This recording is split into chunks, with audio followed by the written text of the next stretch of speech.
Dustin, let us know and we can get launched. Sounds good. Do you see it recording? Did it tell y'all? Yeah, I see it recording now. Okay. Great. Hey, good morning, everyone. Thank you for joining us. Very cold day outside, so good thing we have these Zoom meeting options. Before we forget, while we are nice and toasty in our houses and our offices, please take a look at Path Forward Arlington, not just Path Forward, but Path Forward Arlington on their website. We had a nice visit there last month, but they have a Amazon wish list, and I took a look. A lot of nice items on there.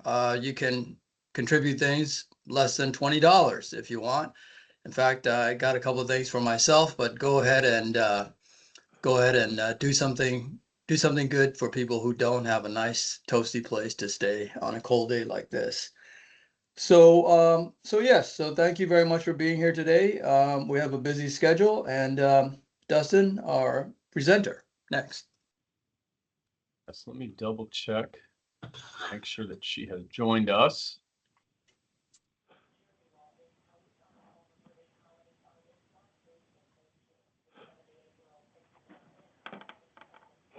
Here. While you're doing that, we'll just move on to the next one, approval of the meeting minutes.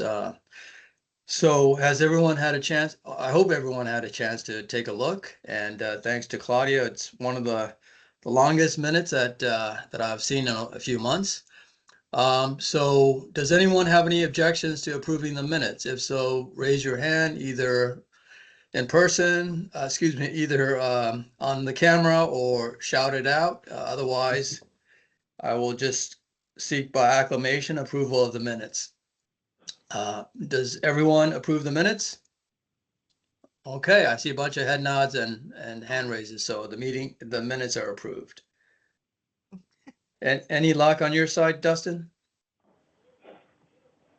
Still looking. Marie, are you on the call by chance? Trying to see if maybe she's in on the phone number. We're going to reach out to her real quick, William, if you want to keep moving forward. Yes. Apologies. All right, so the minutes are approved, and we'll go to Rachel for the Community Supports and Coordination Bureau. How are you, Rachel? Hi, good morning, everyone. And yes, we'll try to check in with Marie. I just had a few highlights. I do want to recognize all of the staff and the programs within our Community Supports and Coordination Bureau. Dustin is doing a great job onboarding with the Agency on Aging. We've been sort of back and forth, but the area plan was approved by the county board after this commission approved it. So we are able to sort of close that chapter out, but now it's implementing all of the programs. So we'll definitely share updates and highlights of that. Through some of our national networks, we're closely monitoring the budget and what the potential funding will look like, and we'll provide updates on those programs. One of the things that we are working on is evaluating our health promotion or Title III funding. And Kathy, again, thank you for the research. We do have some staff who have been trained in some evidence-based programs, but we're evaluating what would be the most impactful for the community. The other things I wanted to share is for our adult services and adult protective services teams. We still have those 2 vacancies. I'll put those in the chat. If you know anyone who would be a great asset to these teams, please do share the recruitment with them. The adult protective services team in particular has seen and sort of uncharted territory in terms of volume. They're seeing almost double what they had last year. And so, and we're also seeing, again, some increases in financial exploitation cases. We don't know if that's the impact of just the needs that people are facing, but the banks have been reporting to adult protective services. So again, just trying to get that team fully staffed and then evaluate our staffing levels, our services. We do have temporary support. We're using interns as well, but the teams are seeing an extremely high volume. We did reapply for the Benefits Enrollment Center grant through the National Council on Aging. This was something that we had received in the past, and with those funds, we had a homeless prevention specialist. We're hoping that will be considered again in the 2026 grant cycle.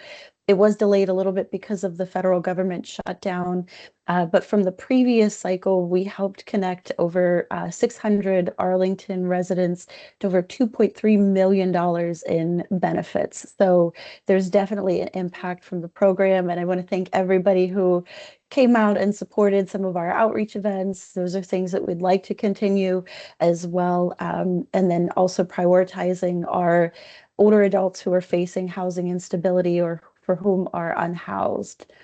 Uh, and then just the final two things I want to share before I hand it over to Maimuna. We are we'd like to look for a representative. The Virginia Hospital Center is pursuing the Carlin Springs expansion, and so the site plan review committee will kick off in the new year, and this will be a great opportunity to expand some of the behavioral health services and supports in the community. So if anyone is interested, please let me or Dustin or William know.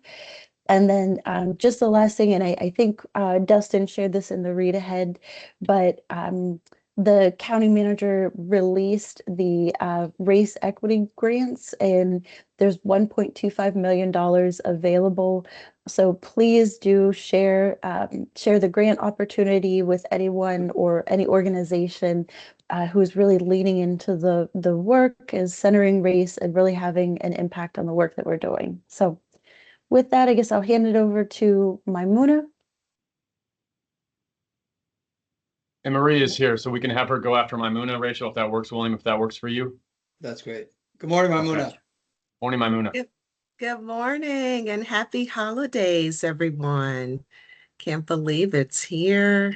Almost done with the month and then into 2026.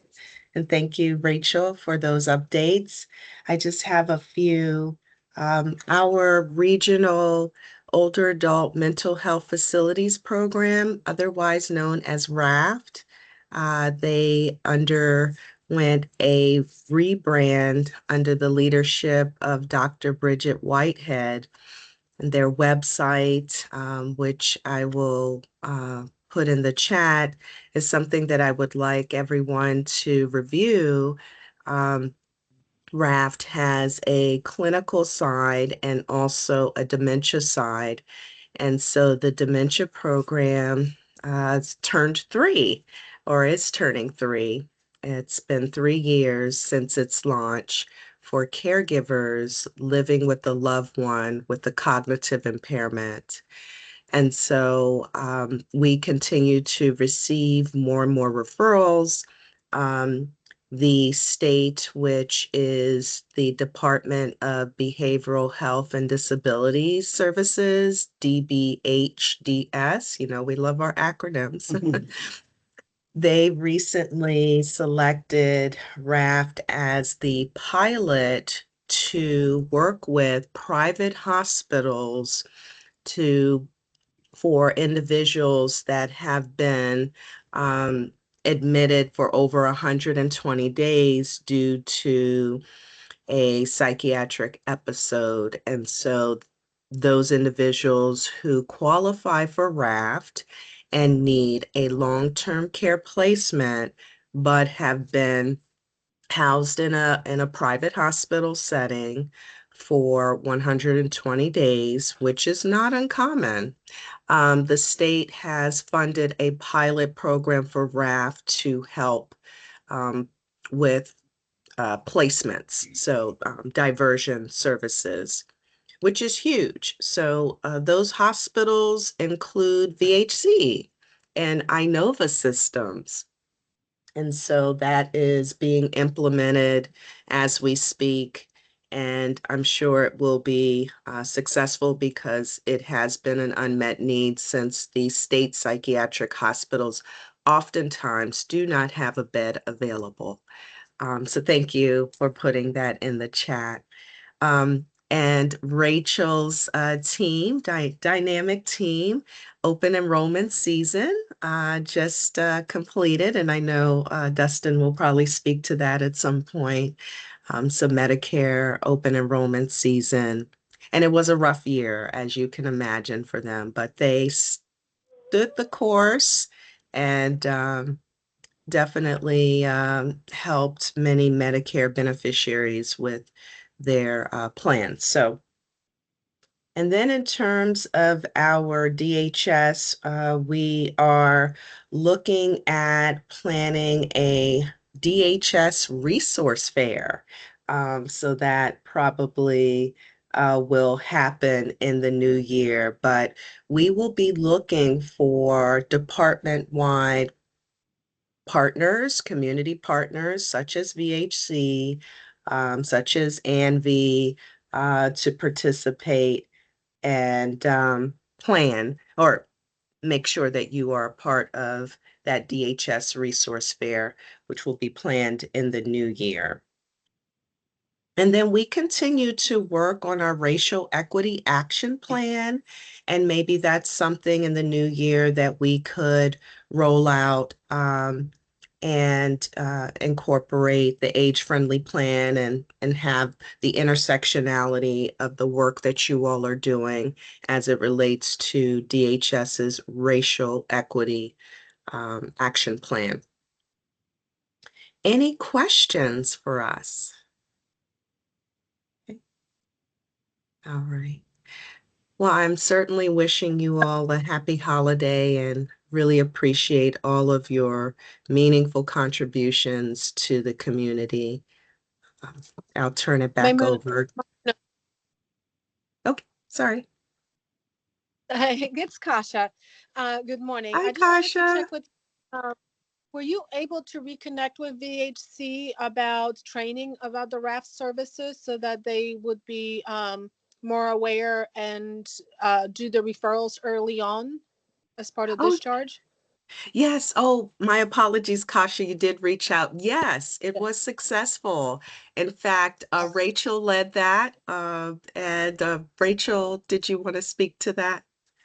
Yes, I can. Great question, Kasha. We had a chance, Dr. Whitehead, myself, Joanne Leach, who oversees the adult services, adult protective services team, and then Dr. Juan Cuoto, who oversees the senior adult mental health program.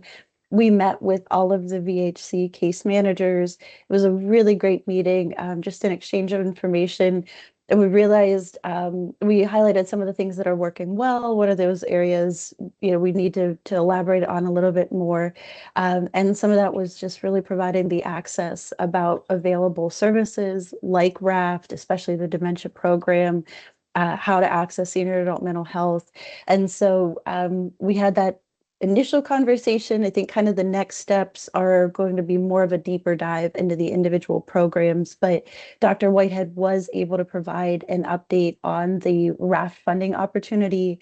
And Fran and James Meenan, who were both at the meeting, were really excited to hear about that and build on the partnerships that we have. Thank you. And thank you, Kasha, for being the bridge. I'll turn it back over to William. Thank you. Hey, thank you. Thank you, everyone. As I said at the top of the meeting, for all the hard work that you're doing. As they say, faith without work, hard work is dead. All you religious scholars know where that comes from. But in this season of gratitude, I want to thank you for the hard work that you've done this year.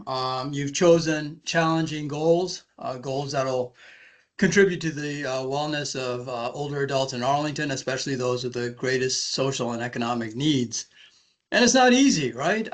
You're all doing this on your own time. You don't have a lot of resources, but you reached out to people with information and resources that will help you achieve your goals.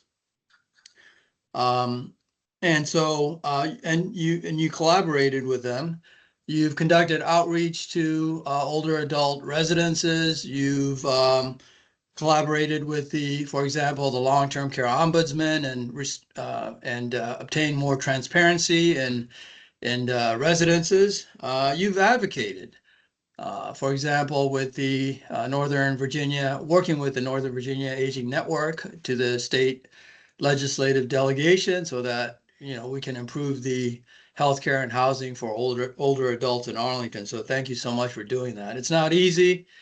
We all love our free time, comfort, but you chose those goals and you accomplished them. So kudos to you. And that goes not just for the commissioners, but of course for the staff and all our friends that are here joining us today. So thank you so much.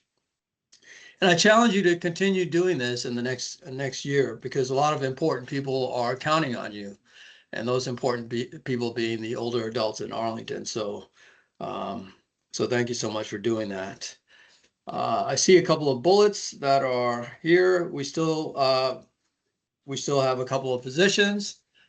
So if you have good candidates, I know Dustin has referred an excellent candidate, but please keep an eye out for candidates for commissioners and send those names to Dustin and Rachel. Legislative update. So Erica, would you like to make any updates on that? If you care to. Yes, William Karen is going to start off with that, and then I'll add. Very good. Good morning, everyone. I wanted to share a call Eric and I had on December 8th. We met with Karen O'Daunt and Bryant Atkins, who are representatives of the Disability Advisory Commission in Arlington.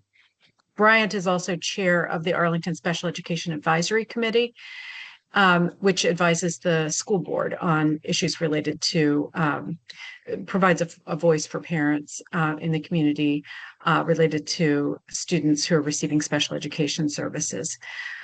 We met with Karen and Bryant to discuss our respective legislative priorities and to explore avenues for collaboration in areas where aging and disability overlap. Special thanks to William for facilitating the introduction and the connection.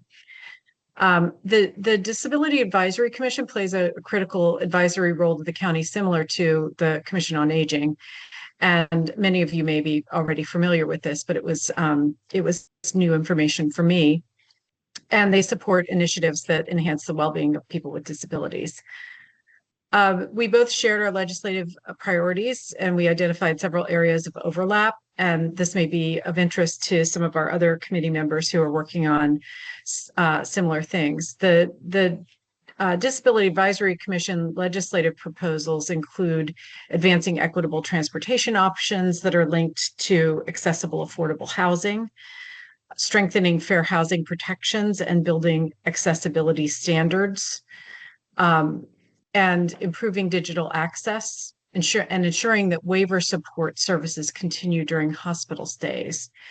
We agreed to continue the collaboration, and we've scheduled a follow-up call for February 2nd as we monitor the legislative session and coordinate on our shared advocacy efforts.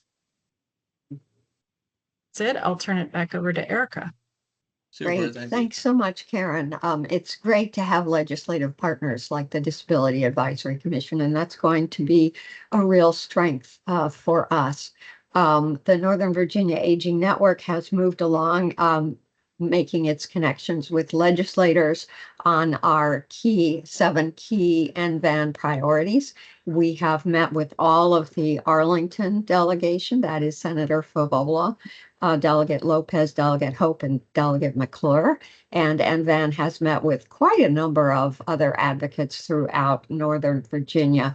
NVAN also had an opportunity to meet with the Health and Human Resources staff of the Senate Finance and House Appropriations Committee about our 3 budget amendment priorities. That is the long-term care ombudsman funding for the area agencies on aging, and funding for CNA recruitment and training. And we had an opportunity to highlight those with those powerful staff.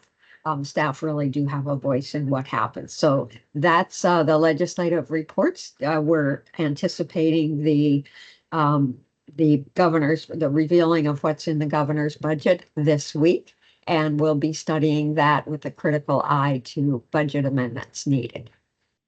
Great. Thank you, Erica. Dustin, you have your hand up? Yeah, when we have Marie here, did you want to go through all the reports and have her present, or do you want to have her go first or next? Sorry. Yeah, she can go next, but thank you, Erica and Karen. Thank you so much for your update. And just one last item, engagement forum. Karen mentioned the Disability Advisory Committee. They're also working with us on the engagement forum, and that work is moving ahead. The meeting, I believe, is that the 19th, Dustin? Yeah, so please join us. Yes, it's on the 19th, Friday the 19th. Great. What time? Is it 11? Get that for you 10, now. 11? Anyway, join us on the 19th. It's moving ahead. Dustin and I'll be talking to Professor Jason Falvey as a potential speaker, and he's got done a lot of work with respect to older adults, isolation, a lot of extensive topics, but some work on transportation as well. So we're going to be reaching out to him this week. So Dustin just put the date and time in the chat. So with that, Dustin, we have our presenter. We do. So I'd just like to quickly introduce Marie Brodsky. She is with Wise Connect, and they are expanding to Arlington County. I think they've been working with, and I'll have Marie talk about this in a second, but Fairfax and a couple other counties in the area and cities in the area. So we're really excited to have her here. And I'll just read quickly that Wise Cities is using technology to bring private and public sectors together to support and enable older adults to stay connected, engaged, and to fulfill their home neighborhoods and help them continue living independently at home. Marie, we'll turn it over to you, and thank you for joining us. Well, thank you so much. First of all, can you hear me? Yes. Okay, amazing. I know you all have a packed schedule and you're a very busy group. I'm hearing about policy advocacy and everything else, so I'm going to try to keep this quick. So I think what I will do, if this works for you, is for the first 3 or 4 minutes, I'll share my screen and just give an overview of Wise Connect and what we're doing. Then I would love to show a video of one of our community members showing a demo of our online platform so that it's not me doing it, but it's someone who is genuinely benefiting from it in the moment, giving a demo, and then we can talk a little bit about specifics in Arlington and how we might be able to collaborate. Does that work? Okay, I'll see if the screen share works. This is all theoretical until trying it out. Let's see. Okay. Do you all see a slideshow? We do. Yes. Amazing. Okay. My contact info is here. I can also share it later on. So just to give a little bit of context, this is an organization that started because of what myself and several other people were seeing in our own families. So for me, when I was founding this several years ago, it was because of what I was seeing with my own grandfather and seeing how socially isolated he was. And that was due to a combination of factors. So he was no longer driving. He didn't have a very good grasp on English. He was not very tech savvy, so he didn't know how to navigate all the different tools out there that might be able to help him understand what's available to him. And he had recently moved to the area. All those things added up meant totally isolated. And when I say that, I mean not just socially, but also from information about the programs and services that you all were just discussing earlier today. And so what became very clear to me at that time was that there need to be more opportunities for people in his position to stay engaged, to stay fulfilled, to stay connected to others in the community, but also that there need to be clearer channels designed for this audience specifically, just like there are many channels designed for, college students, for example, to learn about the programs available. And so that's what I set out to work on and have ended up working on these last few years and have loved it. And I'm excited that we're able to now grow this work outside of our starting point, which was in Fairfax.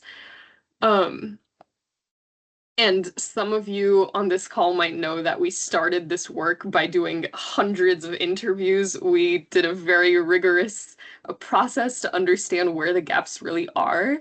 We didn't assume that we knew the answers to that. So this involved families, older adults, nonprofits, health centers, government staff, really trying to understand what's going on here. And so we've been told that we've done more research than any sane humans, which I don't know whether to take as a compliment or not, but either way, that's where we started from. So to give you a sense of the technology side of our work, one piece is this platform for older adults. So it is totally free. It does not require downloading anything. It does not require creating an account. We just released translated versions, so it can now be used in, I want to say 6 languages, and that will be expanding soon too. So for someone like my grandfather, that is extremely important to being able to access the information. And the goal here is really for people to see what is super local to them. And that can range from county programs to something like, I saw Wendy on this call, so I'm going to say the Arlington Village, some of the amazing services that they offer, and to compare what all those options mean, what they might actually be eligible for, and to do all of this without worrying about their privacy, without worrying about data being sold, right? To do this all in a secure way. All with the goal of people who are aging in place, whether or not they have family around to support them, to be able to navigate this independently as their needs are changing, as their preferences are changing.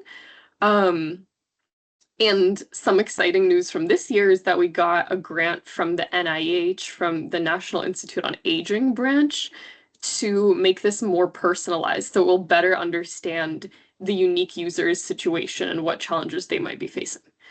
So on the other side of this is the portal for organizations. It is something that an organization can choose to engage with or could choose to totally not touch if they don't want to, because there is an automation system running that is keeping their information up to date. They can go in and decide to make manual updates or post news if they'd like to, but again, they don't have to. And it's totally free for nonprofits that go through a vetting process to ensure that they are who they say they are. I think one of the coolest things about this is that it is not just a static resource database. So it's not something that you go to today and tomorrow and after tomorrow it's the same. It's something that is actually interesting and valuable every day you go to it, because organizations can share the events, the informational sessions, the public, talks, volunteer opportunities, things that change day to day through this platform. And finally, the last thing I'll mention here is that the non-technology piece is really what is enabling on-the-ground change to happen. So we have been working with local businesses that have ranged from cafes and restaurants to art studios to museums to breweries that don't get busy until evening. And so we'll pick the times that they are the most free, which for a brewery, let's say, could be a Tuesday at 10 in the morning. And we'll say, hey, your space is empty. There are some small changes that can be made to make this a little bit more accessible. Maybe you turn the music down, maybe you change the arrangement of the chairs a little bit, small changes. And then let's make this a hub for older adults in the community to be able to come in and do an activity. And that activity could be a book club. Here it's an art class. It could be a talk being given by a local nonprofit. It could be an expert educational session. But either way, there's the benefit that the business is now taking this age-friendly lens of thinking about how they can actually bring in and support older adults in the community. And it creates these sprinkled around spots in every neighborhood so that people feel like they have more than just the senior center, more than just these traditional spots they know they can go to meet new people and to stay engaged. And so the way that this is going to look in Arlington in our current planning process for 2026 is that we have got a corporate sponsor to launch in Arlington County. And so we're going to be able to run these events every single day of every month, starting March 2026. And in preparation for that will be outreach work. We'll be selecting the venues that are the best fits to host these activities. And then the platform will be the way that people can find out about the calendar of what's happening, as well as be able to request rides to these activities if there's someone, again, like my grandfather, who don't drive. And they will be able to get the cost of those rides partially or fully covered by other private sponsors in the area who are local businesses who might be, let's say, someone who offers home modifications, right? Installing a grab bar, for example. If they're vetted and they're in our network, then they can sponsor rides for older adults. And that person can get their ride, which often is not even a very long ride, right? It might be 2 or 3 blocks away to the cafe to play board games, but they could get that ride dropped from $12 to maybe $3 and told that the home modifications business is enabling that. This is just award information. I'm gonna skip through this so that I can show you the demo of the online tool. And then I would love to hear your questions about Arlington and how we expect this to look. Just a moment, because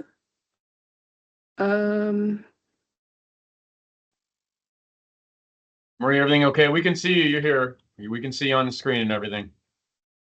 Okay, I'm just trying to find my other tab. So okay, take your time. You're just good. a second. Nope, you're good. I think I'm just going to share my whole screen and you're gonna see a reflection of yourselves for a moment, but then I will be able to open this video. Can you tell me if you hear, you can hear it once I.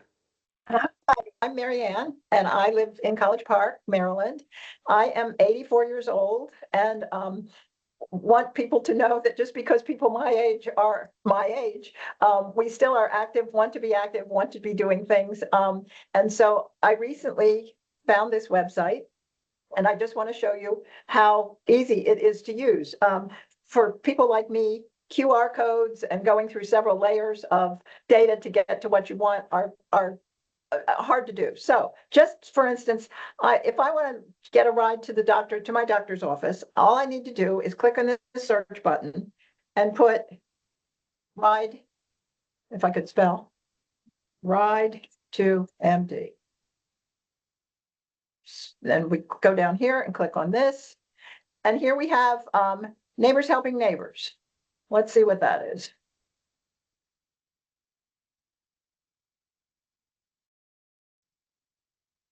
So here's information about volunteers helping other people to do, oh gosh, look at all they do. Religious services, shopping, voting. There's a phone number, there's an email that's free. That would really be helpful. All right, if I look over here to the right, I click on activities. So now that I have a ride, I'm gonna look at activities and, oh, look at this. This came up, this picture in the middle. I actually went to this. It was a walk through IKEA. I was very comfortable. I was a little hesitant about going but IKEA is just up the street from me. And I went by myself. I was not at all uncomfortable. And then we walked throughout the store, which was fun. And also, if you've not been to IKEA, you certainly get in your steps because we walked and walked and walked. But it was really fun. And it encouraged me to go to the website, then to look at other things. And so here we are looking at, oh, look, this might board games and brunch. I haven't played board games in forever. So it's easy enough to RSVP if I choose to go. So I would put my name in here, my email address, my phone number, submit it. And I think I'll do that. I think that would be fun. See what this is. So volunteer help older, oh, this would be perfect. You can help older adults with tasks like friendly calls, household chores. I would not be the one to help them with technology support, but how easy when I'm not doing anything or on a day when I don't when there isn't an activity, I could certainly make calls to other seniors and just make sure they're all right. We could talk about various activities. So at this point, I'm delighted with this website. I'm really very happy with this. Well, thank you very much, Marianne. So nice to get your comments on it, and you'll get to see how it evolves over the coming months. Sorry. Okay. Okay, so hopefully that gives you a little bit of a sense of our work on the whole, and then a little tour of where our website is at right now. It currently has maybe some resources from Arlington County, but we haven't done an intensive effort to make sure we have the comprehensive directory for Arlington County built out. So that'll be one of the things that we do in early 2026 as we prepare for this launch. But as I mentioned, the main focus is going to be having these activities running every day in the community at select businesses during hours that they're free, making sure that rides are being offered to those, and making sure that the facilitators are actually older adults from the community who are trained a little bit in that facilitation process, given the resources that they need, and compensated for their time in leading those events, and making everyone feel comfortable. To kind of close off, the only thing that I'll say is that in terms of collaborating, what's on my mind are ways that we can help get information out about the programs that you offer while we do this outreach and while we build out this website, and what opportunities there are to mutually share information and to get this program, especially the activities piece, out to older adults in the community, and whether there are other ways that the county is interested in partnering or co-branding any part of it, and kind of making any piece of it a county-associated effort. There's no funding ask here, as I said, because we've already secured a corporate partner for this launch. Great. Thank you, Marie. So one question to start off on my part, and I'll recognize anyone else who has any questions as they raise their hands.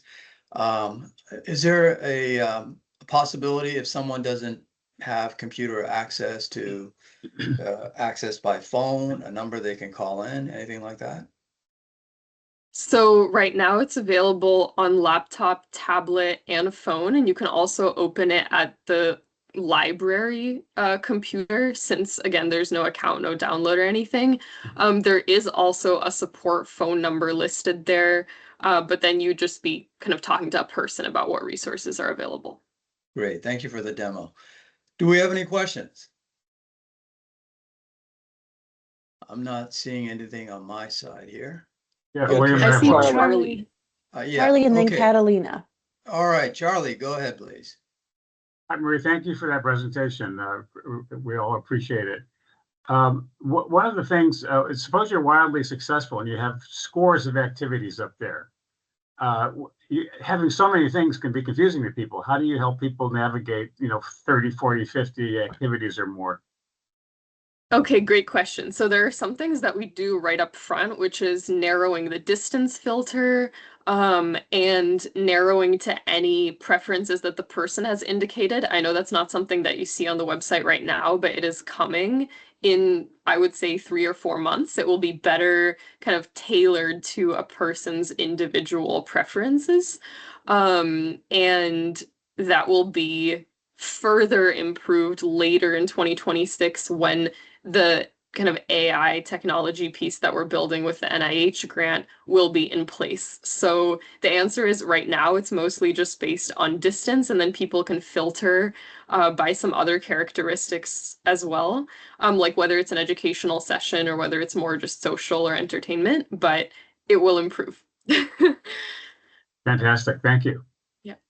All right, next, Catalina. So you talked a little bit about the automation pieces and how, this enables things to stay really up to date. And I'm on the transportation committee, and we definitely, in our engagements, hear from folks that, just want to understand what's available to them. You even mentioned ANV.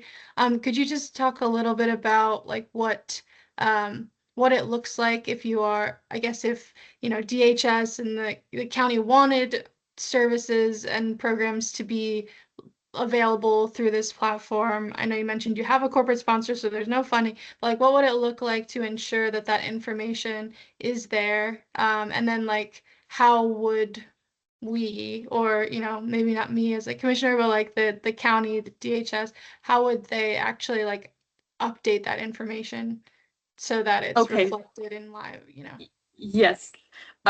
Thanks for the question. So the answer to that is that the initial process for a typical organization would be this vetting upfront for the county. Of course, that's not very applicable, but we would make a draft based on what information is available about your programs right now. That would be partially an automatic process, partially reviewed by our team for accuracy to the degree that we can tell. We would then send that over to you. And then we would get your feedback on anything you want changed, whether that's just accuracy or whether that's what you think is most important to highlight in a more visible way. And then on at least a monthly basis, we would have both the automation system running to check if there have been updates posted by you all on your pages.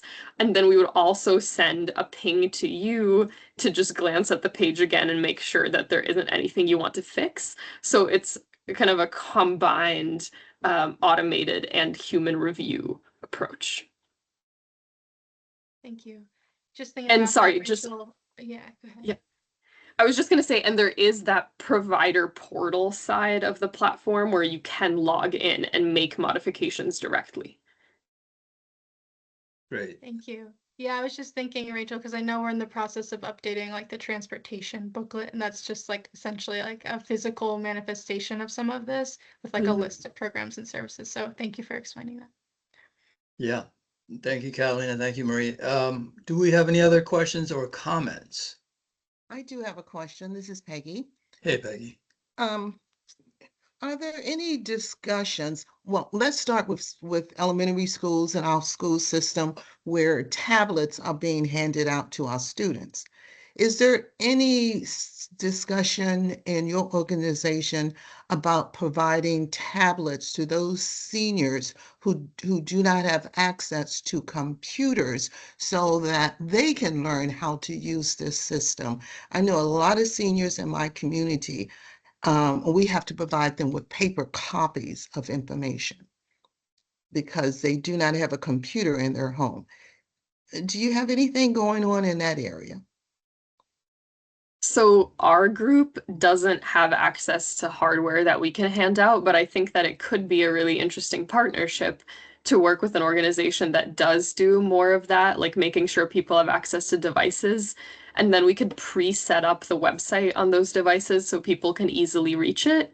And if it does help to do printouts, we can do kind of printouts of certain queries or certain types of results from the platform.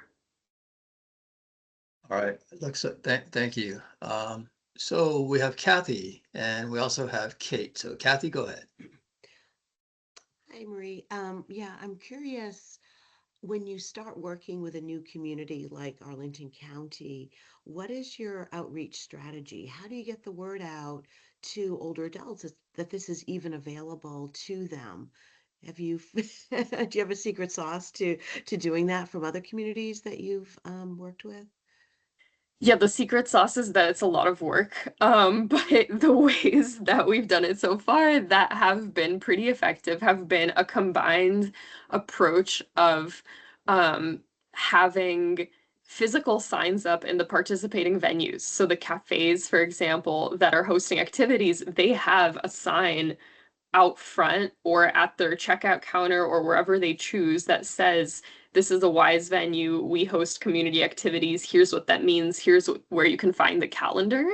So that's part one. And then also we have the benefit of kind of serving as a partner to many, many, many different nonprofits. And so we're getting their information out for them. And then many of them in exchange are sharing with their members, hey, there's a free, very easy to use tool that you can use to find other programs and activities that exist that we might not offer directly. So that has been definitely effective. And then the last is that we've been just experimenting with various kinds of digital outreach, digital advertisements, sometimes to families, sometimes to older adults directly, and have been getting quite a lot of people learning about us that way too. Okay. One thing I'll say that is really exciting that has not been signed ink to paper yet, but it is very close to it, is a partnership with Walgreens that will be a regional Northern Virginia partnership where we will be making it easier for people to access their vaccine and appointment services through our platform, and they will be actually co-branding with Wise Connect and letting their older patients know about this resource, which is just the best kind of outreach opportunity we could have asked for. Yeah, that's great. That's great. Yeah.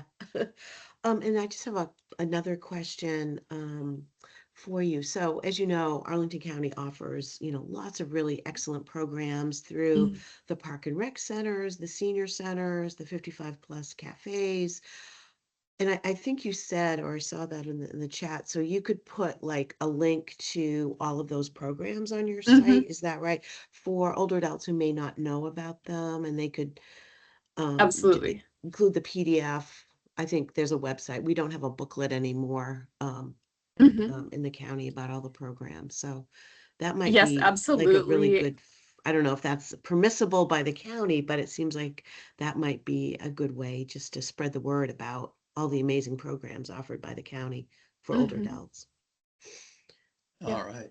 Super. Thank you, Kathy. So Kate. Yeah, I just wanted to kind of piggyback on the question about that Catalina raised about the vetting process, and she spoke to it through the lens of transportation. And I may have missed this when you first started the presentation, but are there going to be other organizations, service-oriented organizations on the site, like home care, home health, modifications, that are going to be, have their presence on there? And if so, what does the vetting process or standards or metrics look like for those organizations, if any?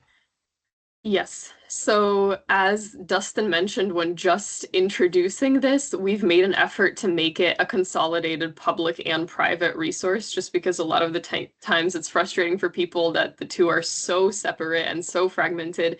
And oftentimes we're seeing that there isn't a great reason to separate them out. Like there are specialized services that are offered by local businesses that are really high quality and make a big difference for older adults in certain situations.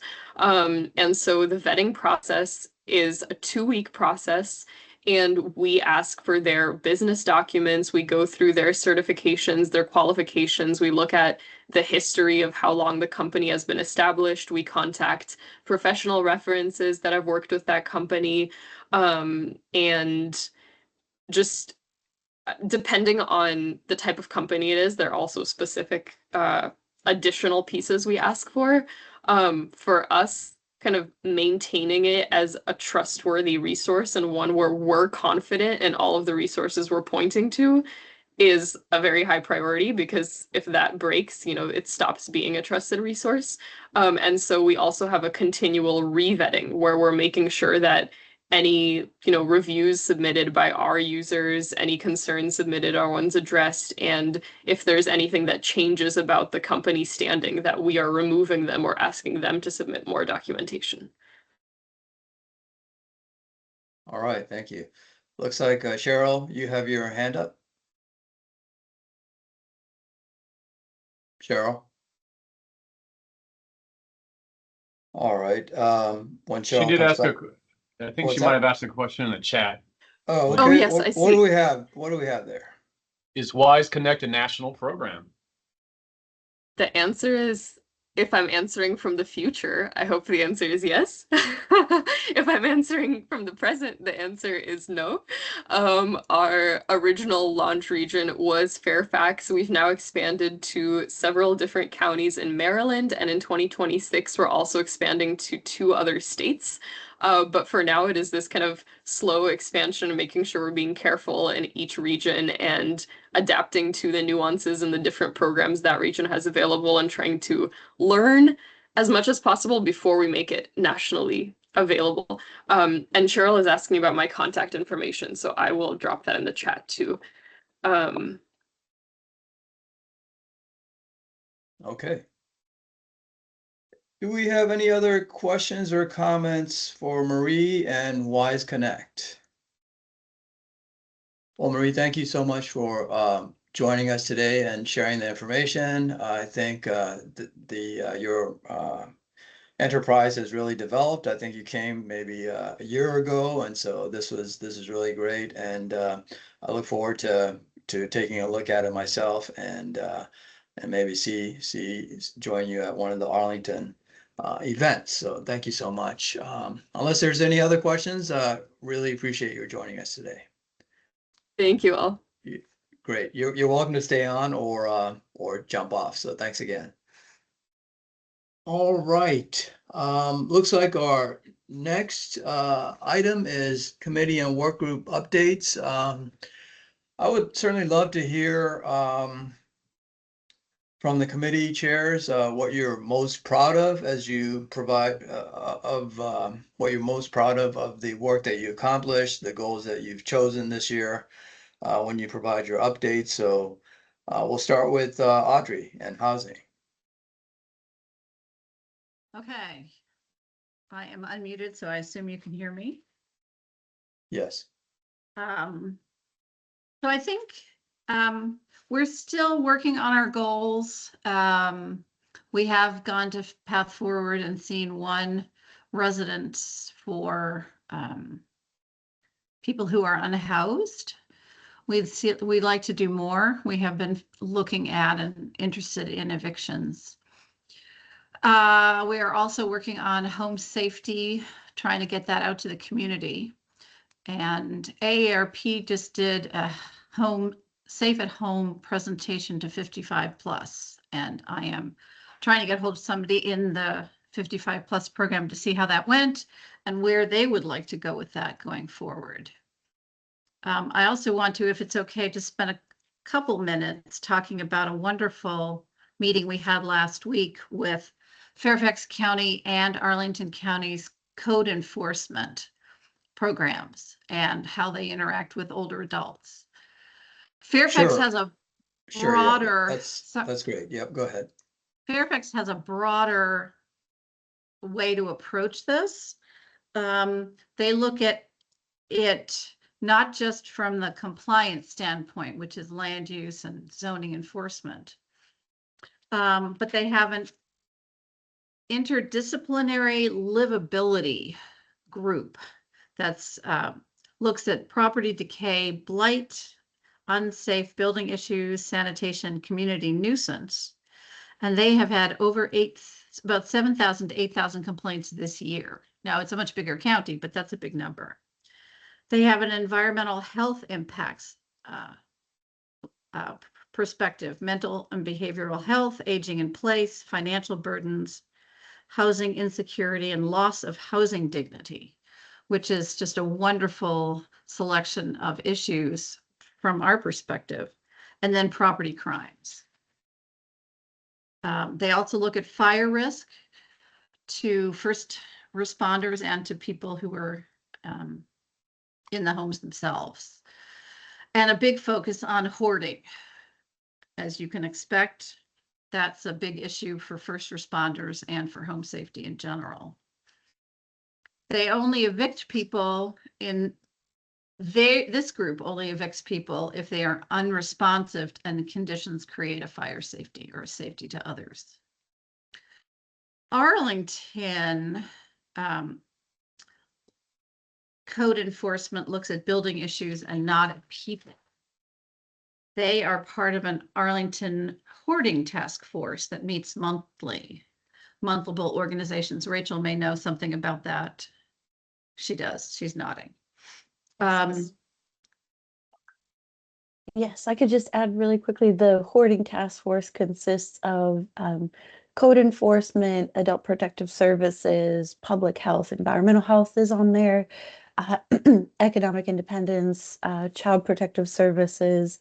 So it's a wide range of county providers and service resources, looking at some of the most severe cases of hoarding that impacts many of the things you outlined, Audrey. And fire department, I think Kate's on the call as well. Fire department is a great partner on there as well.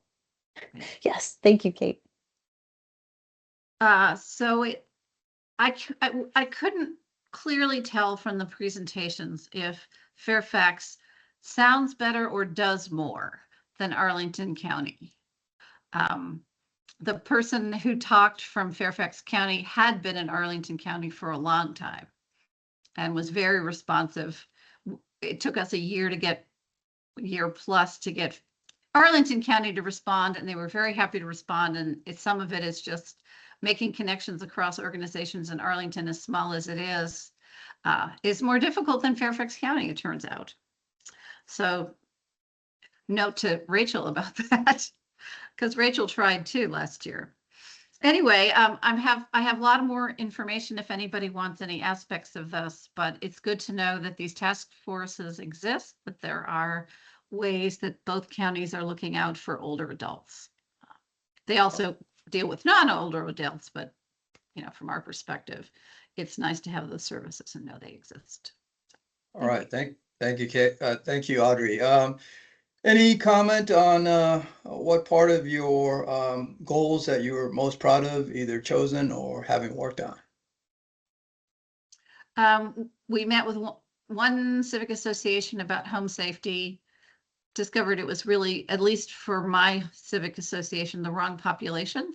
These were people who were very interested in neighborhood improvement in excruciating detail, and Erica can attest to that. What flowers to put on a street corner is beyond me. Okay. And we are looking at potentially working with 55 plus, depends on their relationship with AARP. And our Erica met with her civic association about the Kensington, potential new assisted living in Arlington, about whether they would consider a couple affordable assisted units, and it doesn't look like that. All right. So all right. That's pretty much it. Well, great. Thank you so much. And yes, I'd like to ask your committee and others to think about at least one outreach and one collaboration effort in the coming year. So thank you so much, Audrey. Next, we have Kasia and Kate on health and wellness. Hi, everyone. This is Kate. I will give the brief update for health and wellness. We met end of, November, I guess, and went over a few things, had actually a really good meeting, provided some information around dental services. Linda on the committee is working very hard on that to identify resources. Also been in contact with Dustin to provide some collaboration across what Linda's learning, what Dustin knows, and make sure we're all on the same page and have one resource available to folks. So that's in progress, and that's good. Also working on continued outreach specifically around these age-friendly practices. And you heard earlier in the meeting about one of our big successes, and that was with the connection that Rachel described and Maimuna talking with the case managers at the hospital about the RAFT program. And that's so critical for them to have that information and really be up to speed on how to utilize that service for individuals at the hospital. So that was a really important step, and we're thankful for them doing that and continuing to look for those opportunities. In addition, along those lines, I'm actually part of the hospital's age-friendly hospital measures committee. That's a mouthful, but just a committee that's in place to really work through 5 domains that are important and necessary to meet some Medicare standards. So it's nice because I can serve as that liaison between the health and wellness committee as well as the hospital committee, and make sure that some of our goals and our objectives are being fed into the work at the hospital, and vice versa. I can take what the hospital is, what we're coming up with, and make sure we're all on the same page. So one thing that we've decided is that we really do need some more resources and for folks as they're leaving the hospital. So how can we take some of the domains that are being discussed while they're in the hospital, specifically related to medication management or falls prevention? How can that be carried forward when they leave the hospital, and make sure those tips and those guidelines and suggestions are in people's hands and still top of mind, knowing there's a lot going on at the time of discharge. So that's kind of, we're excited about that. Continuing to work that through, it takes a while with these measures.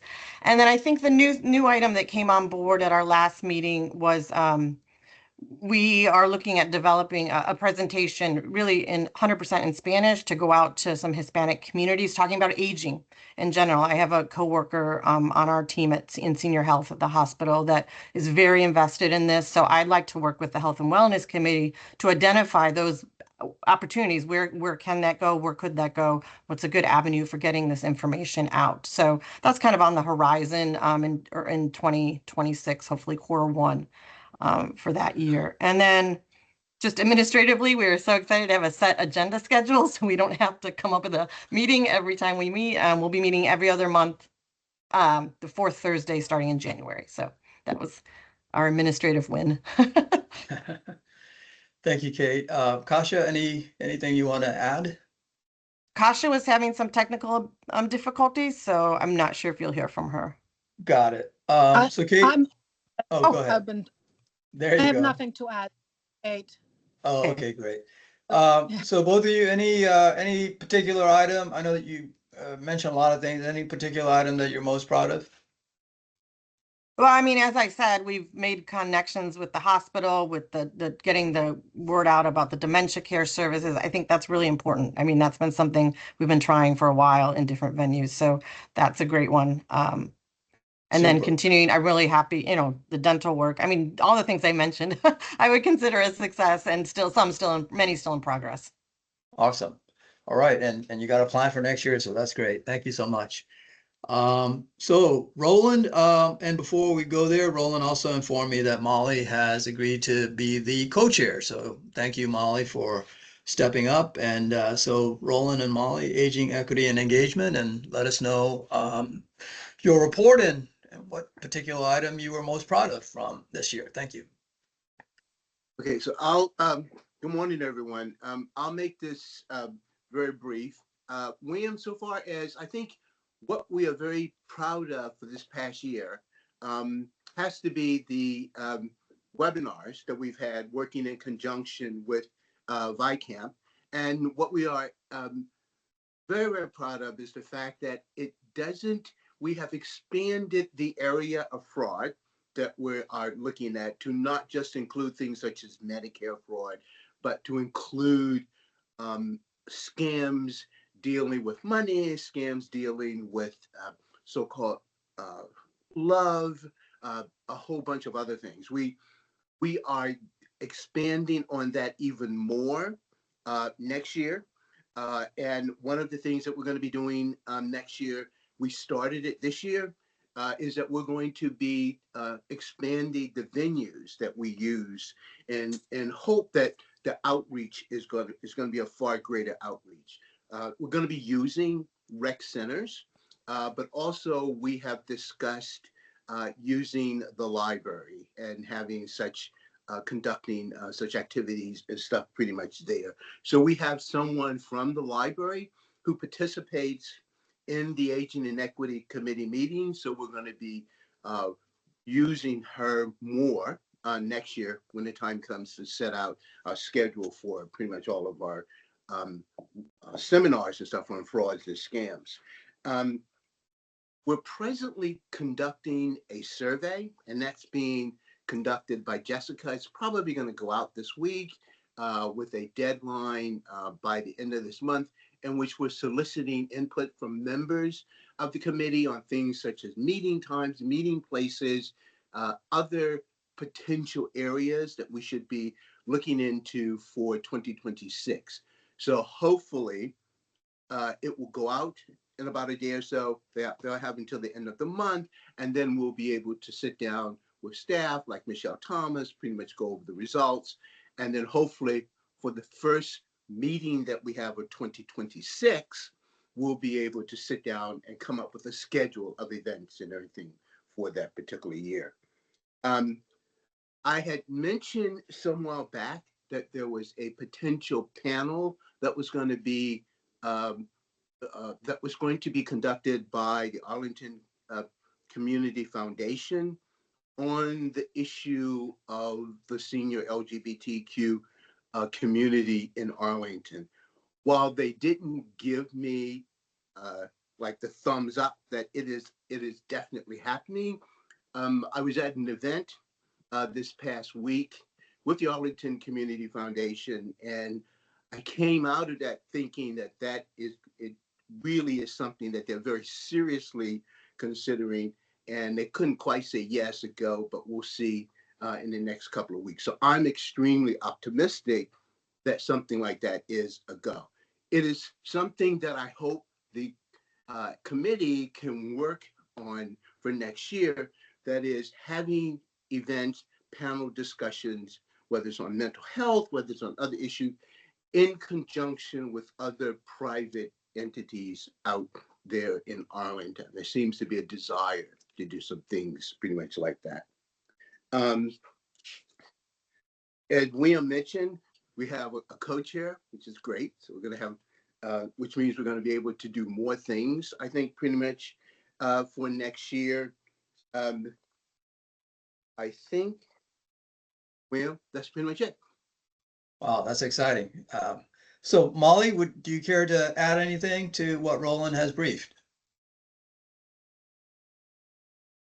So nothing I could take credit on as a newer addition to the committee. So I don't want to infer that this is anything that I had to do with, but something that I'm proud that Roland really had, directed was around the scam education, and financial was something that stuck out to me. I know we've all gotten those texts about like mine were Easy Pass violations asking for funds, and I felt like the work that the committee was doing, or the subcommittee was doing, was out in front of that. Kind of as those texts were becoming more prevalent, there was already education underway to try to mitigate older adults falling for that. And I think that's something that's very important, and also something we know that impacts a lot of us. So. Again, I can't take credit for it, but I am proud of it. Thank you, Molly. Thanks for joining the team with Roland. And so I also missed asking Michael for any comments on housing. Michael, I know you're on the call, so anything you want to add? No, just kudos to Audrey for the persistence with us getting the code enforcement on there, and Dustin for getting us through to the finish line to get Arlington to participate. So it's been a very long struggle. All right, great. Yes. Thank you both for doing that. So next we'll go to Catalina on transportation. Before you go there, so Roland, thank you so much also for building on what you've accomplished and expanding the topics and expanding the venues. That's very exciting, and look forward to the panel discussions as well. So thank you so much for your hard work, both you and Molly. So yes, Catalina, transportation. Look forward to your update. I know you've done a lot, and interested to hear what you're most proud of, both yourself, Peggy, Joan, and all the members of the team. So I guess most proud of, I think the independent living residence visits for me were definitely really impactful. And even just last night, I was still kind of consolidating some of the informal surveys we got in other languages. So that extra effort to just try to translate, with the resources available to us, this basic survey, like 4 questions, into Farsi, Amharic, Vietnamese, Korean, Spanish. I think that went a long way in giving folks the opportunity to weigh in on some basic questions again around just like what services they use, what could help them better get around Arlington. And so I was looking through some of those. I'm hearing some background noise. I was looking through some of those inputs last night, and I'm going to work with our committee because Peggy and Joan were very involved with those visits to just kind of consolidate that into a quick little memo. But some of the things that did stand out were comments about, not knowing what's available to them. So some basic things like that came out in the survey. Also just the difficulty with scheduling, Star, Metro Access. Some people talked about how it would be helpful to have more resources available in language. So I'm hoping to work with our team and kind of consolidate that. But I think that is one thing that I at least am very, very proud of. Ultimately, we have, I think, 49 survey responses and engaged over like 120 residents across those visits. And we only ended up getting to 4 of the 5 because Claridge House wasn't able to get back to us this year. But so I would flag that first, and then definitely at the end welcome any other quick ideas from Peggy. But I'll quickly run through some of the other updates before I pass it off. I will say for Arlington's transportation future, as you all know, I sit as the liaison between that advisory group and the Commission on Aging. So we had our latest meeting, I think it was last week, and we talked through the feedback that all the different committees and commissions had on the transit network maps that they shared, the draft policies that they shared, and the draft curb lane uses. So it was quite technical. But we had a good meeting last week, and now I think the next meeting won't be until early February. And again, those meetings are open to the public, though the main audience are the folks in the advisory group that are sharing out those comments. But definitely, if you're interested in joining those things, the meetings are online, and if you go to the advisory group for Arlington's Transportation Future website, you'll find all of that information.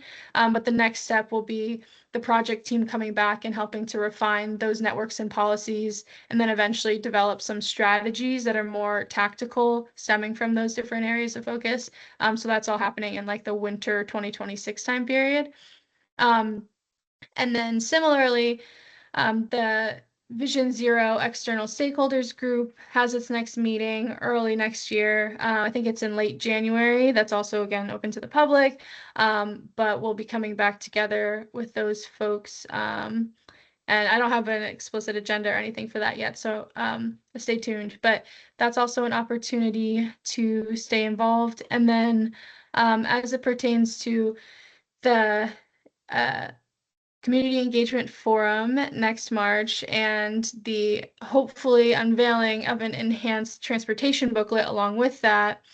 There's continuing to be a lot of work with other stakeholders like Karen from DAC and also Mary DeLau from Walk Arlington to figure out how we can both update that transportation booklet to make sure the actual services and programs listed are accurate, but then and up to date, but then also hopefully weave in a layer about transportation safety, availability, accessibility, all of those elements.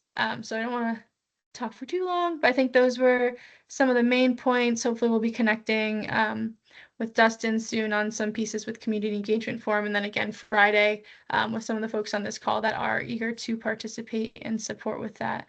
But I think that is everything for now for me. Great. Thank you, Catalina. That's so much. Peggy, would you care to add anything as a co-chair? At this time, I have nothing to add. Catalina has been that energy force that's pushing the transportation community. I appear to be on her coattail, and her energy is amazing. I can't say enough about her. So, no, I have nothing additional to add. Thank you, Catalina. Thank you for your work as well, Peggy, and for your energy and dedication. So that's great. Thank you both so much. Yeah, I mean, your outreach is phenomenal. You by far have done the most outreach, and so kudos to you and Joan, and also I think and everyone that's involved. So it was a lot of fun to join you, and also having all those languages. Arlington is a very diverse community, and you address those challenges, and I look forward to the takeaways that you find and put together. With respect to the engagement forum, that work goes on, and as I stated, we're talking to the professor, etc., and also a meeting on the 19th. So everyone is welcome to join. And last but not least, Charlie with long-term care residences, and he's done a lot of work as well. So look forward to hearing from you, Charlie. Thank you, William. On the most immediate level, we're very proud that we finally were able to hold our meeting at Carlin Springs Nursing Home, which is a nursing home that has had a lot of troubles the last 2 years. It finally seems to have a stable and qualified administrator, and the meeting was very successful last Thursday. Maimuna was able to join us, and a lot of the doors opened in connecting the county to the nursing home, which was very important because they've been so, in many ways, isolated. But on the macro level, there's a kind of 3 broad goals that our committee had been working on. One has been to encourage the development of the small household model of long-term care facilities, and a main part of that was working in collaboration with the Moving Forward Coalition to do a report on state incentives for encouraging the development of those kinds of facilities, because they largely do not exist. And the good news is that report is done. I was involved directly with that, with the Moving Forward Coalition. The bad news is that because it is technically their report, they haven't released it yet or published it. However, if it isn't released by January, we're going to go ahead and use the raw data from it to do some educational work, because we want to use that report to talk to local and state elected officials, just to begin an education process of why this is so important. The second area had to do with nursing home transparency, and our starting point was to work with the ombudsman, because we get very sketchy ombudsman data on the kind of complaints they're hearing. We were hoping to get more facility-specific data, and we met with Joni Latimer, the state nursing home ombudsman, at our previous meeting, and have come up with an agreement for sharing data that I think is really good. They didn't want to share monthly data because it's too immediate that it could be possible for some people to identify who the complaint involves, and that would violate privacy rules. But they can give us a 6-month picture of data, facility specific, that they have a higher comfort level with, ensuring that the data points remain anonymous. And they shared with us a data table that really went back, I think, most of this year, so it was more than 6 months.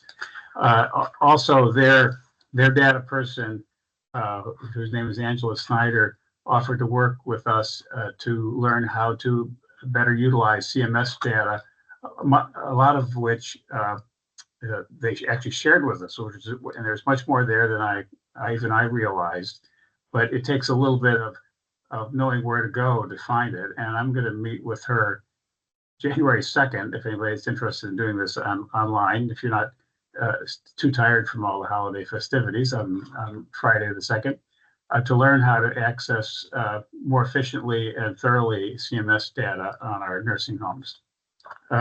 So that's a good step towards transparency. We have many more, but those are the more immediate ones we're proud of. And thirdly is the area of community advisory councils. As you know, we have one for Cherrydale Nursing Home, Mary Marshall Assisted Living, and the Carlin Independent Living. And we have a work group now that's met a couple times to look at, well, we started calling it best practices, but in reality, we don't know enough to say what is the best practice. So we're now thinking of it as a planning guide, or what are the things you need to think about, at least, in creating and operating a community advisory council. And we should have that product available pretty early in the new year. And that will be one of our big goals accomplished, if we can get that done. Of course, in the long run, we would like to see community advisory councils at all our long-term care facilities, which is a much greater and complicated task. But we like to have big goals. And that's it. Yes, you chose big goals, and that's great. Complex ones and far-reaching, and put a lot of work into it, you and your team. So really appreciate it, and also impressive that you're building on it to translate your work into policy. So thank you very much, Charlie. And Charlie, I asked Charlie to look into a co-chair. So we're looking for anyone. Charlie might have found somebody, but anyway, just putting it out Not there. yet. Not yet. Okay. We'll get there. Yes. Thank you, Charlie. Does anyone have questions for Charlie or any of the other committee chairs? Okay, I'm not seeing anything on my side. I'm going to flip through all the pages. Great. So in that case, we will move on. Okay, Bonnie's has to jump off. So thank you, Bonnie, for letting us know. I'm going to move next to liaison updates. Age-friendly Arlington. Kathy, do you care to provide any updates? I saw something about outgrowths of the various initiatives. So anything you want to update, Kathy?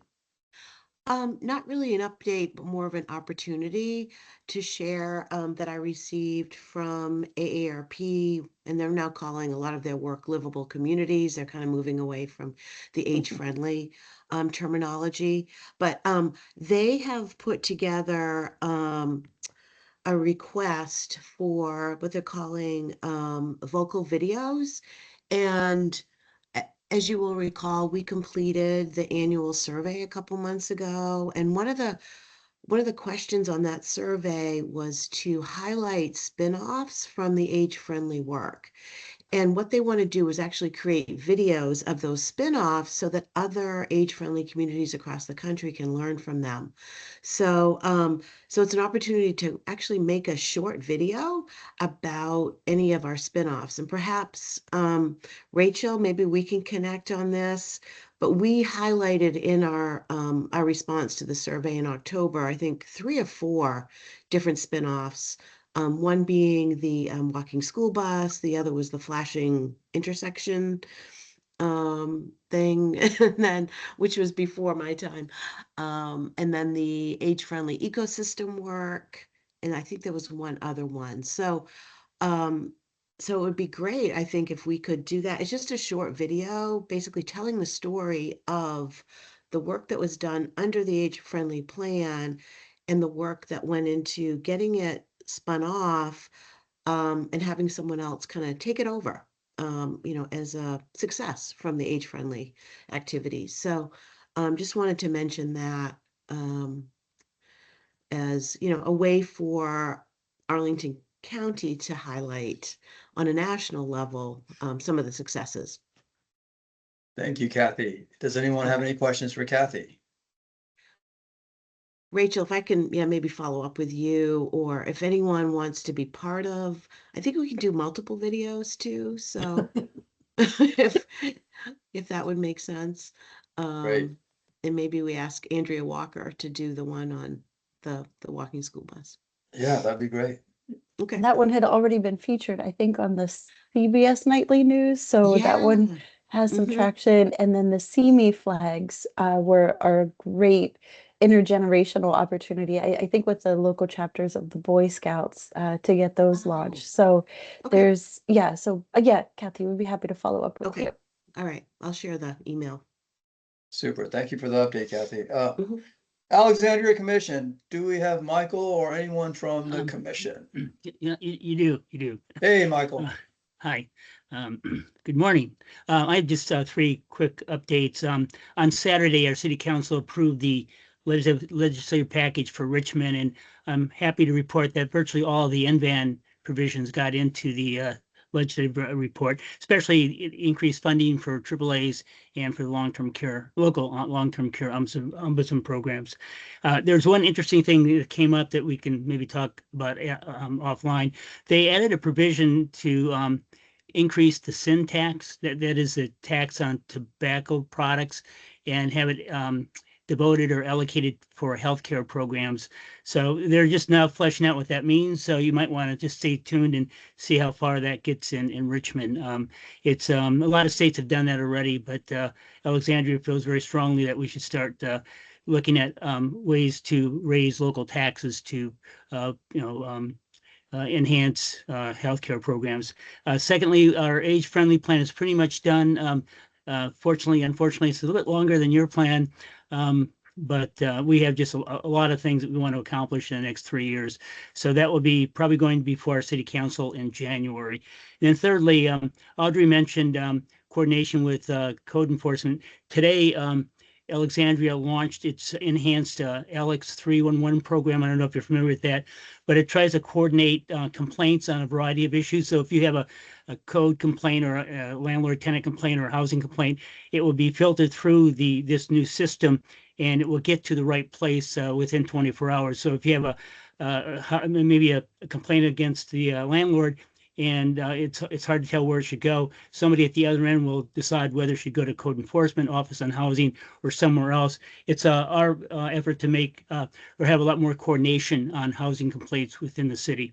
That's it. And I can send a link to William later for that new program, the new LX 311 program. That's it. Thank you. Thank you, Michael. Anyone have questions or comments for Michael? Thanks, Michael. All right, 55 plus. Do we have Jennifer or someone else from 55 plus? All right, if Jennifer joins later, we can call on her. Wendy and A&V.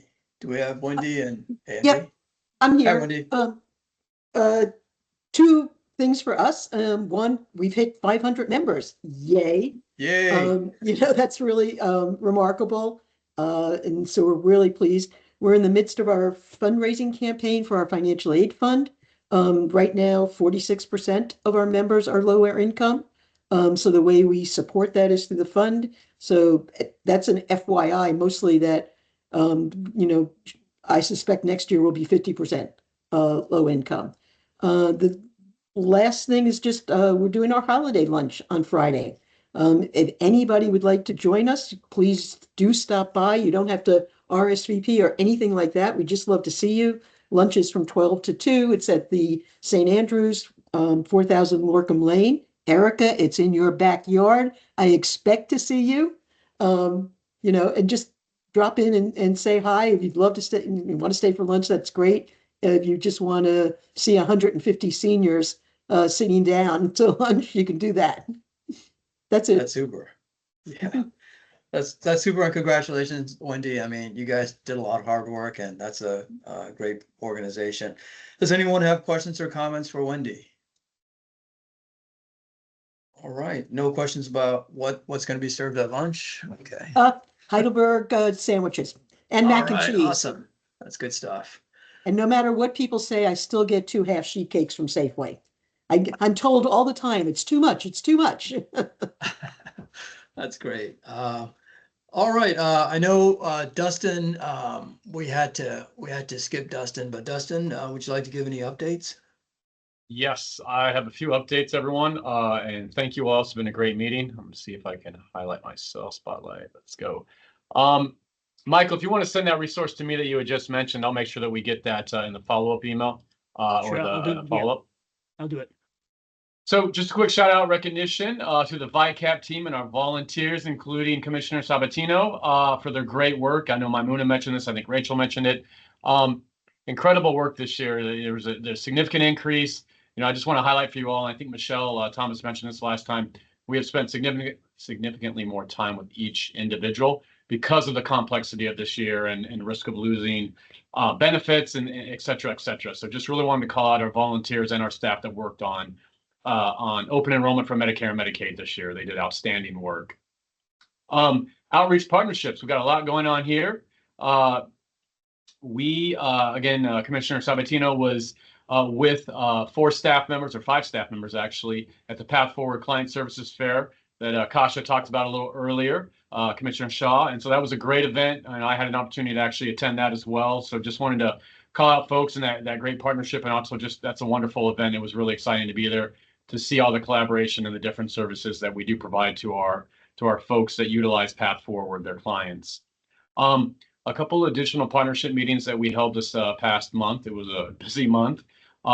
Rachel and I facilitated a meeting between Meals on Wheels of America, which is housed in Arlington, as a lot of you probably know, and Meals on Wheels of Arlington to help both organizations maximize sort of understanding of each other and also some of those available resources to each other. And so we're excited to see that continued collaboration or increased collaboration between both organizations. Maimuna, Rachel, and I met with Goodwin Living last week to see where there might be some potential collaboration areas with their CEO, and we had a great meeting. We're excited to move forward on that. We talked about a lot of different things from housing to food security, among other things. So really excited to move forward with that potential partnership as they expand to the Arlington area. And then also Rachel and I had an opportunity to meet with the Virginia Career Works program for the Arlington Alexandria region. Specifically, they have an executive coaching program that helps displaced feds who have been let go. So I just put it in the chat there. If you know of anybody at displaced fed, please share that with them. And that could be a contractor as well. They don't have to have been a direct hire. But just another great opportunity that Alexandria and Arlington continue to partnership on. They secured that funding. And so it was great for us to learn about that. We want to make sure that our older adults, folks who maybe have just recently retired, have access to that resource as well. Staffing updates. So the ADRC continues to experience a high volume of acute cases and walk-ins and outreach. To address that need, we have onboarded a new staff member, one temp staff member, and we now have 2 interns, not just one, but 2 interns supporting the team. They continue to do outstanding work. And as you all know, the needs are great and the questions are great. There's a lot going on out there. From a budget and program funding perspective, the emergency financial assistance that we provide to Arlington residents, often in rental and or utilities, among other things, that ran out on December 4th. So again, you know, this opens up on December 1st. There's a mad dash to submit applications to get folks potential emergency funding, whereas in years past, we really did not have those barriers. And with funding situations and the increased need, we've had to, I think the last 3 months, it's closed within the first 5 days of the month. So just wanted to share that. And then the last thing, I think the community engagement forum has been talked about 5 different times. But just wanted to, again, just say thank you to everybody who's already volunteering. We're really excited about this. Please email me, call me. Friday, December 19th from 1 to 2 p.m. will be the kickoff planning meeting. We're really excited about that. Catalina and her team have done a great job of getting things set up, and there's several others here, William, others that have really jumped in on that. And William, that's all I have for updates. Thank you, Dustin. Any questions or comments for Dustin? Wendy, go ahead. Yeah, I'm jumping in. It's not actually for Dustin, so he's off the hook. It's really for Erica. As I listened to Dustin talk about the need for money, Erica, can we circle back just for a second? The budget that's being submitted that you referred to is the incumbent budget from this governor. Is there a timeline for a budget from the incoming governor and how we might be able to influence priorities for the new administration? Yeah, yes, Wendy. This budget is the budget of Governor Youngkin, and this budget lasts for the rest of the year. That's why many legislators will be submitting budget amendments, and we're hoping for our 3 to be among those that pass successfully. So Governor Spanberger will be submitting a budget next year at this time. But she doesn't get to submit one at this point. No, Governor Youngkin's budget will be applicable for this year, hence the need for for budget amendments. But no, she doesn't get to submit her budget until next year. But then at the end of her 4-year term, her last budget will be continuing. So that's the way it works. Thanks. I'm sorry for interrupting, Dustin. No problem. Okay, thank you, Wendy and Erica. So Kathy, you have your hand up. Yeah, a couple of questions. One, you mentioned the meeting with Goodwin House, and you said their expansion into Arlington. What did you mean by that? You're not talking about like senior housing. Sorry, wrong choice of words. They have a little bit of a footprint in Arlington. They're not expanding per se, but they do have a footprint in Arlington, and so they're interested in just supporting the community. Apologies, that was the wrong like terminology. Some of their don't they have a home-based program? Maybe that's what you're talking about. That is what I'm referring to. It is. Okay, and other hospice and other things. Okay. And well, they also have we partner with them for dementia friendly Arlington, but they have a stronger memory, brain health programs. So some really fantastic programs that Dustin, my moon, and I were just learning a little bit about them, and then thinking of how we can better again, just like Wise Connect, connect people who would benefit from these services with available and free resources. So we talked about maybe partnerships with like our adult day memory cafes and the adult day programs. Kate, we might be circling to you for VHC, Meals on Wheels. Just how do we get the information out there, especially for our caregivers and then individuals who are at all stages of cognitive impairments. So it was as Dustin mentioned, it was a really great conversation, and we'll be sure to share more. And Rob actually will be joining us at the engagement forum. So whatever that looks like, just expanding on the partnerships.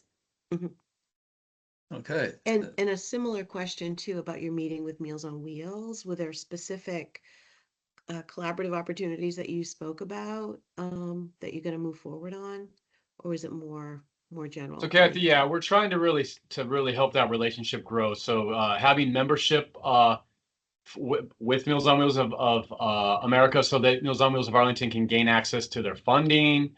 Also the resources they have thorough resources. So there's a lot of different things. There's a few changes that Meals on Wheels of Arlington is processing, and so there's support there. But it's really just to help them increase their collaboration with each other and to get to know each other. They've never really, actually that's not true. Recently they've had staff members start volunteering with Meals on Wheels of Arlington. So we were just sort of helping that, and we'll continue to follow up with that, Kathy. Yeah, great.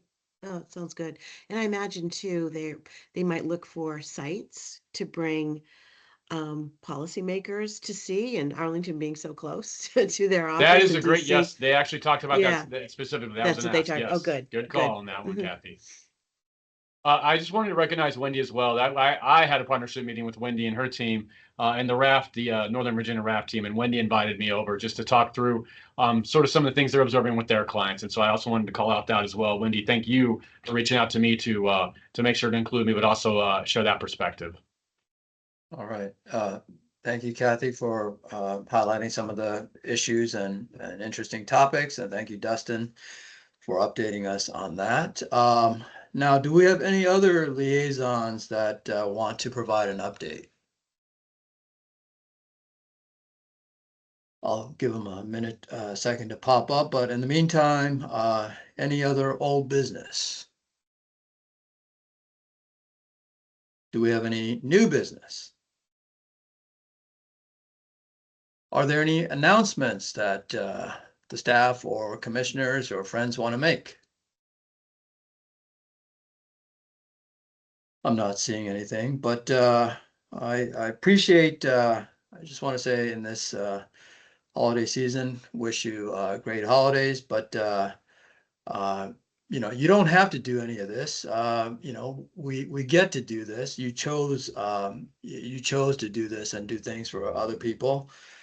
And you said you wanted to do this, so I appreciate your coming out there and sharing the good fortune that you have with others.